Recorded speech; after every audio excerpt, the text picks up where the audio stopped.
बच्चा लोग, welcome on Bioverse by Amrita. तो डियर बच्चों, जो भी हमारे नीट 2025 एस्पिरेंट्स हैं, जो हमारे फ्रेशर स्टूडेंट्स हैं, जो हमारे ड्रॉपर्स बच्चे हैं, उन सभी के लिए आज ये सेशन बहुत इंपॉर्टेंट है, बहुत महत्वपूर्ण है। बिकॉज हम यहाँ पर ये डिस्कस करने जा रहे हैं कि एनसीईआरटी एग्जैक्टली हमें पढ़ना कब से चालू करना चाहिए अगर हम नीट एग्जामिनेशन को क्रैक करना चाहते हैं तो। ठीक है, एंड डेफिनेट सी बात है कि क्योंकि इस साल हमने खुद देखा कि कंपटीशन का लेवल भी बहुत ज्यादा था, अलॉन्ग विद दैट काफी सारे ऐसे चीजें हुई हैं इस साल जो कि होनी नहीं चाहिए थी। राइट बच्चों, हम इन सभी चीजों से डगमगा के अपनी प्रिपरेशन को हम खराब नहीं कर सकते, है ना। हमें हमारी प्रिपरेशन को बहुत स्ट्रेंथन रखना पड़ेगा because we don't know next year क्या कंपटीशन लेवल रहेगा। नीट 2024 के काफी सारे ऐसे बच्चे हैं जिनको बहुत अच्छे स्कोर लेके आने के बावजूद भी मेडिकल कॉलेज इस साल नहीं मिल रहा है। वो सब बच्चे भी नीट 2025 की तैयारी kरेंगे। और जो बच्चे हमारे नीट 2025 देने वाले हैं, यानी कि जिनका क्लास 12 चल रहा है इस साल, पीसीबी वाले, वो सारे बच्चे, उन्हें भी तगड़ी मेहनत करनी है। तो जो नंबर ऑफ एस्पिरेंट्स है नीट 2025 में वो भी बढ़ जाएगा, अलॉन्ग विद दैट कंपटीशन भी बढ़ जाएगा। एंड इसी के साथ साथ में जो काफी सारे बच्चे एक मिस्टेक कर देते हैं कि एनसीईआरटी की रीडिंग को लास्ट के लिए छोड़ते हैं, वो मिस्टेक करने वाले बच्चे जो हैं अगले साल भी बहुत परेशानी फेस कर सकते हैं उनके नीट एग्जामिनेशन में। तो इसीलिए हम डिस्कस कर लेते हैं कि हमें नीट 2025 के लिए एनसीईआरटी की रीडिंग कब से चालू करनी चाहिए। ठीक है, तो बेटा एनसीईआरटी क्लास 11 और एनसीईआरटी क्लास 12 बायोलॉजी की हम यहाँ पे बात कर लेते हैं। हमारे पास जो टोटल मंथ बाकी है वो मंथ हम जुलाई से अगर गिनते हैं तो जुलाई, अगस्त, सितंबर, अक्टूबर, नवंबर, दिसंबर, जनवरी, फरवरी, मार्च एंड अप्रैल। ठीक है, इन जनरल हमारी एग्जामिनेशन मई में होती है, मई के फर्स्ट संडे के दिन होती है most of the times. Right, पिछले काफी सालों से ऐसी हो रही है। तो अब अगर हम यही एक्सपेक्ट करें कि मई में एग्जामिनेशन, तो एनसीईआरटी की रीडिंग कब चालू कर देनी चाहिए, ये सोचने का, विचारने का क्वेश्चन है डेफिनेटली। बचते हैं केवल और केवल 10 महीने, और ये 10 मंथ्स में हमें इमीडिएट प्रिपरेशन अभी से स्टार्ट करेंगे, तब जाकर के हमारा फाइनल दिन तक जो प्रिपरेशन का लेवल है वो बहुत स्ट्रेंथन होगा, बहुत स्ट्रांग होगा कि हम एग्जामिनेशन को एक ही अटेम्प्ट में क्रैक कर लें नीट 2025 को। ठीक है, तो कितने चैप्टर्स हैं देखो, बायोलॉजी में चैप्टर्स का नंबर है 32। टोटल चैप्टर्स की बात हो रही है यहाँ पर क्लास 11th के जूलॉजी एंड बॉटनी के चैप्टर्स, क्लास 12th के जूलॉजी एंड बॉटनी के चैप्टर्स मिलाकर के जो चैप्टर्स बनते हैं वो है 32 चैप्टर्स हमारे पास में बायोलॉजी में है। क्योंकि हम रैशनलाइज सिलेबस यानी कि न्यू एनसीईआरटी को फॉलो कर रहे हैं, और न्यू एनसीईआरटी को फॉलो कर रहे हैं दैट सिंपली मींस कि कहीं ना कहीं हमें कम चैप्टर्स करने हैं। नीट 2024 वाले बच्चों ने भी कम चैप्टर्स ही किए थे। राइट, अब देखते हैं कि जो 32 चैप्टर्स हैं, 32 चैप्टर्स हैं, इसमें अगर हम अभी से पढ़ाई करना चालू करते तो कैसे क्या बाइफर्केशन रहेगा हमारे चैप्टर्स का। और अगर हमने हमारे प्रिपरेशन को सितंबर में चालू किया, हम वेट करते रहे, हम सोचते रहे, हम एनसीईआरटी रीडिंग अभी से नहीं लगाते हैं, टालते रहे चीजों को, और सितंबर आ गया, और सितंबर अगर हमने प्रिपरेशन चालू की तो हमारे साथ में क्या चेंजेस आएंगे, हम ये दोनों ही बातों पे अभी डिस्कस करने वाले हैं। ठीक है, तो सबसे पहले अगर मैं बोलूं कि अगर हम हमारी प्रिपरेशन को जुलाई से चालू कर रहे हैं, उसमें भी हम एनसीईआरटी रीडिंग ऑफ बायोलॉजी के रिस्पेक्ट में बात कर रहे हैं। अगर बेटा हमने अभी जुलाई मंथ से ही चालू कर दिया एनसीईआरटी की थ्योरी को एक इस तरीके से रीड करना कि हमें वो चैप्टर के अंदर लिखी हुई हर एक लाइन, हर एक वर्ड, हर एक डायग्राम का मतलब समझ में आता हो, अलॉन्ग विद दैट हमें उस हर एक लाइन से, हर एक वर्ड से, हर एक डायग्राम से पूछा हुआ क्वेश्चन क्रैक करना आता हो। अगर हम उस लेवल पे एनसीईआरटी को जाकर के पढ़ रहे हैं और जुलाई से पढ़ना चालू कर देते हैं तो हमारे साथ क्या बेनिफिट होगा, चलो देखते हैं।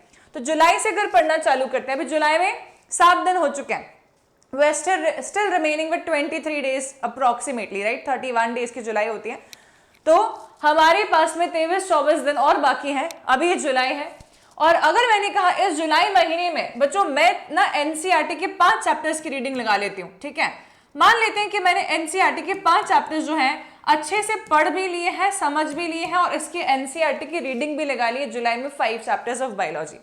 ठीक है, देन बात करते हैं बेटा जुलाई के बाद में आता है अगस्त का महीना, और अगस्त के महीने में अगर आप लोगों ने 6 चैप्टर्स बायोलॉजी के कर लिए, ठीक है, फिर आता है बेटा सितंबर का मंथ, और आपने सितंबर के मंथ में भी 6 चैप्टर्स कर लिए बायोलॉजी के। अक्टूबर का मंथ आता है, उसमें भी आप लोगों ने बेटा 6 चैप्टर्स कर लिए बायोलॉजी के, ठीक है।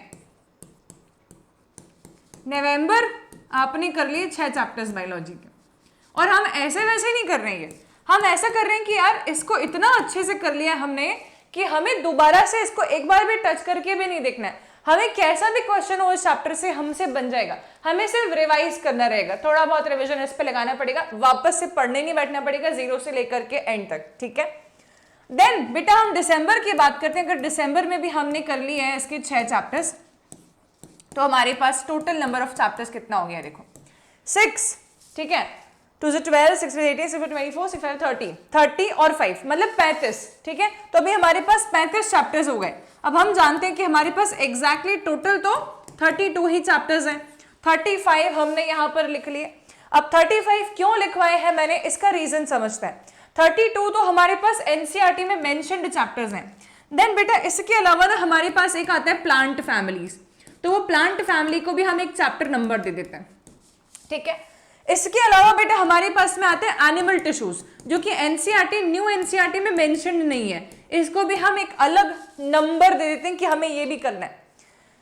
इसके अलावा बेटा हमारे पास में ना इस साल फ्रॉग एंड कॉकरोच दोनों आया था सिलेबस में, और एनसीईआरटी न्यू एनसीईआरटी में केवल फ्रॉग देके रखा है, कॉकरोच नहीं।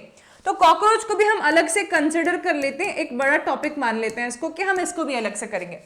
तो 32 तो हमारे चैप्टर्स हुए, और 35 इसलिए कर दिया कि 3 ऐसे टॉपिक्स हैं हमारे पास में जिन्हें हम अलग से कवर कर रहे हैं, ठीक है। तो 32 चैप्टर्स हमारे पास में हैं, और 32 के अलावा हम लोग क्या कर रहे हैं, हम ऐसे 3 टॉपिक्स को भी कवर अप कर ले रहे हैं जो कि हमारे इस साल आते हैं। तो सब कुछ कवरेज के हिसाब से अगर हम चल रहे हैं यहाँ पे, है ना, हम इन 3 टॉपिक्स को 3 चैप्टर्स मान लेते हैं फॉर एग्जाम्पल, और मान लो कि तुमने इसे दिसंबर में किया, ठीक है, तो तुम्हारा सिलेबस तो दिसंबर में कंप्लीट हो जाएगा एनसीईआरटी रीडिंग थॉरो के साथ में। अगर तुमने जुलाई में चालू किया पढ़ना तो ठीक है, न्यू एनसीईआरटी भी कवर अप हो जाएगी, और वो टॉपिक्स भी कवर अप हो जाएंगे जो कि न्यू एनसीईआरटी में मेंशन नहीं है पर नीट के सिलेबस में है, जिसमें कि प्लांट फैमिलीज है 5, एनिमल टिश्यूज है पूरा एक टॉपिक, और कॉकरोच नाम का एक टॉपिक है, ठीक है। इन तीनों को भी मैं एक अलग चैप्टर कंसिडर कर रही हूँ, बिकॉज मेहनत लगती है, प्लांट फैमिलीज याद रखने में मेहनत लगती है। हमारे एनसीईआरटी के बाहर जाके जब कोई टॉपिक हम पढ़ रहे होते हैं ना, तो डेफिनेटली मेहनत लगती है, ठीक है। तो ये हो गया हमारे पास सीन क्लियर कि यार अगर मैंने जुलाई से चालू कर दिया तो दिसंबर तक मेरा complete NCERT thorough reading, every word, हर एक चीज मुझे समझ में आती होगी, और हर एक टॉपिक से क्वेश्चन में आराम से क्रैक कर पा रहा होऊंगा या कर पा रही होंगी। लेकिन अगर तुमने वेट किया और तुमने सितंबर का महीना लिया है, ठीक है, तो तुम खुद इमेजिन कर लो कि सितंबर में अगर तुमने तुम्हारी प्रिपरेशन को चालू किया, ठीक है, तो तुम्हारे यहाँ से 6 और यहाँ से 5 यानी कि 11 चैप्टर्स का बैकलॉग तुम्हारे पास में हो जाएगा, ठीक है। 11 चैप्टर्स का बैकलॉग दिसंबर में जब तुम आ जाओगे तो दिसंबर आने के बाद भी 11 चैप्टर्स का तुम्हारे पास में बैकलॉग प्रेजेंट होगा कि तुम्हें वो चैप्टर्स अभी करने हैं, जनवरी में करेंगे कि फरवरी में करेंगे, और ऐसे करते करते हमारा सिलेबस टल जाएगा, ठीक है। तो डेफिनेट सी बात है कि हम लैग कर रहे होंगे यहाँ पर, है ना। So we won't be able to complete our syllabus by December. Syllabus completion का जो हमारा फिर टाइमिंग रहेगा, सिलेबस हम कंप्लीट कर पाएंगे कब तक कर पाएंगे, हम कर पाएंगे इसको फरवरी के महीने में, और फरवरी के महीने में सिलेबस अगर हम कंप्लीट करेंगे तो हमारे पास एनसीईआरटी के री रिविजन के लिए, री रीडिंग के लिए जो टॉपिक्स हमें समझ नहीं आया उसको दोबारा से देखने के लिए जो टाइम मार्जिन बचेगा वो होगा बहुत कम, वो होगा 2 महीने का। उसमें भी जो बोर्ड वाले बच्चे हैं उनके साथ में क्या पंगा हो जाएगा कि उनकी बोर्ड एग्जामिनेशन भी रहेगी फरवरी में, तो कहीं ना कहीं मामला पूरा अटक जाएगा, ठीक है। सो उस सर्कमस्टेंस से बचना अगर आप चाहते हो तो आपको प्रिपरेशन कब चालू कर देनी चाहिए अपनी, जुलाई में ही। एनसीईआरटी की थॉरो रीडिंग कब चालू कर देनी चाहिए, जुलाई में ही। और इसके लिए बेटा मैं आप सभी के लिए एनसीईआरटी का लाइन बाय लाइन हर एक चैप्टर का 1 शॉट लेकर के इस चैनल पे आ रही हूं, जिसमें कि आपको हर एक चैप्टर 1 शॉट के फॉर्म में मिल रहा है, and I want you all to attend every single chapter, because वहां पर एक भी ऐसा वर्ड नहीं है जो मैंने तुम्हें करवाया नहीं, ठीक है। So if you want to complete your syllabus, if you want to complete your syllabus by the month of December end, you have to start your preparation now onwards, ठीक है। तो बिल्कुल भी वेट मत करो। जो बच्चे हमारे अभी ऐसे हैं कि यार अभी नीट का रिजल्ट उन्हें मालूम है कि उनका तो कोई बहुत अच्छा स्कोर नहीं आ रहा है, पर फिर भी पता नहीं क्यों रिजल्ट में स्टक है कि यार क्या देखते हैं रिजल्ट कब आएगा, है ना, किस बच्चे का हो रहा है किसका नहीं हो रहा है, रीनीट हो रहा है कि नहीं हो रहा है, और पता नहीं किस किस चीजों में फंसे हुए हैं। अगर आप भी उन बच्चों में से एक है कि आपको पता है कि आपका स्कोर अभी ऐसा नहीं है कि आपको कोई मेडिकल कॉलेज का सीट मिल जाए, एंड फिर भी आप चाहते हैं कि आपका ड्रीम जो है वो MBBS परस्यू करना है, तो अभी से स्टार्ट करनी पड़ेगी preparation, rather than waiting for September month to come, rather than wasting any more single day, any more single week, any more single month, right? Now, अब यहाँ पर बेटा अगर मैं आपसे कहूँ कि यार आप बिगिनर हैं और आप ना एक चैप्टर कंप्लीट करना चाहते, कितना दिन लगेगा मैक्सिमम? ठीक है, तो अब यार हर एक चैप्टर को कंप्लीट, क्योंकि मैं आपको वन शॉट के फॉर्म में करा रही हूँ, तो आप खुद समझ जाओ कि आपको एक चैप्टर पढ़ने के लिए एक पूरा दिन निकालना पड़ सकता है, जिसमें कि हर एक चैप्टर का जो वन शॉट है उसका टाइम वेरिएबल रहेगा। कुछ चैप्टर्स 3 आवर्स में कंप्लीट हो जाएंगे, कुछ चैप्टर्स 5 घंटे होंगे, और कुछ चैप्टर ऐसे जो कि वन शॉट में कवर अप ही नहीं करवा पाएंगे, उसको 2 शॉट में कवर अप करना पड़ेगा। तो ऐसा मान के चलो कि तुम्हें ना एक महीने के अंदर 6 चैप्टर्स का टारगेट, 5 चैप्टर्स का टारगेट कोई बड़ा टारगेट नहीं है, ठीक है। आपके पास में एक महीने में होते हैं 4 हफ्ते, 4 वीक्स, और 4 वीक्स में अगर हम मान के चलिए कि यार हम 1 वीक ऐसा जिसमें एक ही चैप्टर करेंगे, अगला हफ्ता हम 2 चैप्टर करेंगे, तीसरे हफ्ते हम 1 चैप्टर करेंगे, उसके अगले हफ्ते हम 2 चैप्टर करेंगे, तो हमारी हो गए 6 चैप्टर्स कंप्लीट। तो 6 चैप्टर्स कंप्लीट करने का टारगेट आपको 100% एक महीने में रखना है। तो आपको एक चैप्टर कंप्लीट करने में कितने दिन लगने चाहिए? अप्रोक्सीमेटली मैं बोलूंगी कि आपको लगनी चाहिए है 4 days to 5 days, ठीक है, जिसमें कि आपका थ्योरी, अंडरस्टैंडिंग यानी कि कॉन्सेप्ट लर्निंग भी हो जाना चाहिए, ठीक है, आपका NCERT रीडिंग भी हो जाना चाहिए, इसी के साथ साथ में बेटा आपका MCQs बेस्ड ऑन NCERT ये भी हो जाना चाहिए, ठीक है, कि आपको कम से कम हर एक चैप्टर के 50 से लेकर के 100 MCQs लगाने चाहिए, depending upon the chapters weightage and the chapters length. तो ये सब चीजें जो है आपकी 4 से 5 दिन में हो जानी चाहिए। अगर 4 से 5 दिन में हम एक सिंगल चैप्टर का टारगेट दे रहे हैं, तो आप खुद इमेजिन करो कि आपको बायोलॉजी कितने फोकस के साथ पढ़नी है।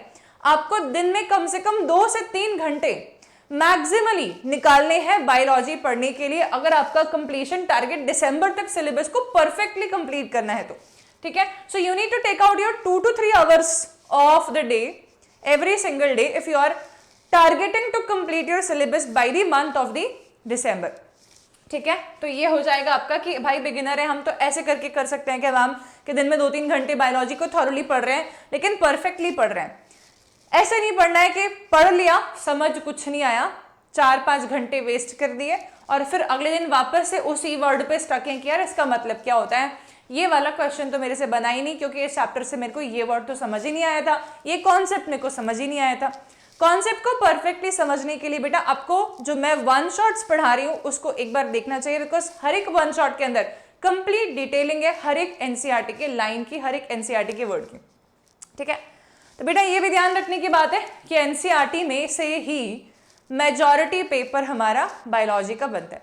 अब मेजॉरिटी शब्द का कितना होता है, अगर हम बात करें वेटेज के हिसाब से, तो अप्रोक्सीमेटली 98% पेपर जो है आपका उसमें जो भी वर्ड्स आते हैं वो NCERT के ही आते हैं बायोलॉजी पोर्शन में। हर एक क्वेश्चन जो तुम्हारा नीट में आता है वो NCERT बायोलॉजी में से ही उठाया हुआ होता है।